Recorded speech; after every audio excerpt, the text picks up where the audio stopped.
Sapul sa CCTV ang pagnanakaw ng pera at cellphone sa isang tindahan sa Bulacan. Ang suspect ibinenta sa social media ang ninakaw na cellphone. Yan at iba pang nakawan sa frontline report ni Ian Suyu.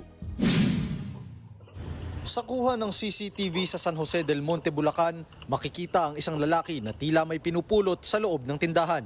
Ang lalaking yan, isa palang kawatan at nililimas na ang pera sa kaha pati ang isang cellphone.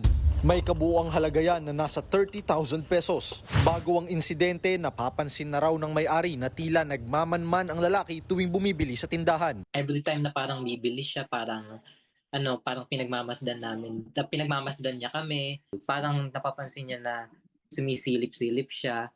Tapos may one time din na gabi na yun, sarado ni tindahan, parang inopen pa niya, inangat pa daw niya yung harapan. Nakita na lang ng biktima na binebenta na agad ang kanyang cellphone sa online groups. Ang masaklap, account mismo ng biktima ang ginagamit din sa pang-i-scam. Nabalitaan niya na po ba yung nangyari sa akin? Kinikwento niya, parang nagpapanggap siya. Kinikwento niya, nangyari ganito, tapos manghihingi siya ng cash. Patuloy pa rin ang paghahanap sa kawatan.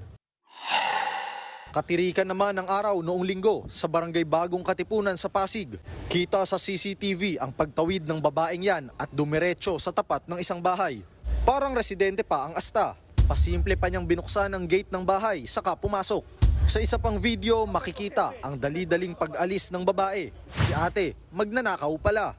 Isang laptop, cellphone at isang belt bag na naglalaman ng 58,000 pesos ang nakuha ng kawatan. Close po yung gate namin. It just so happen na hindi po nakalak.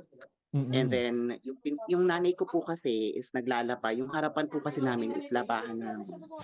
Na-recover pa raw ng mga biktima ang belt bag pero wala na itong lamang pera. Gagamitin pa naman sana ang pera na pampuhunan sa negosyo. Yung sinakyan po niyang tricycle, iniwan lang po niya yung belt bag ng kapatid ko. So na-recover po namin pero unfortunately wala na po yung cash. Inaalam pa ang pagkakakilanlan ng suspect. Nagbabalita mula sa frontline. Ian Suyu, News 5. Mga kapatid, Ed Lingaw po, maging maalam at may pakialam sa mga napapanahong balita sa ating bansa. Para sa mas malalimang pagtalakay at paghimay sa mga issue at headlines, tumutok lamang at mag-subscribe sa social media pages ng News 5.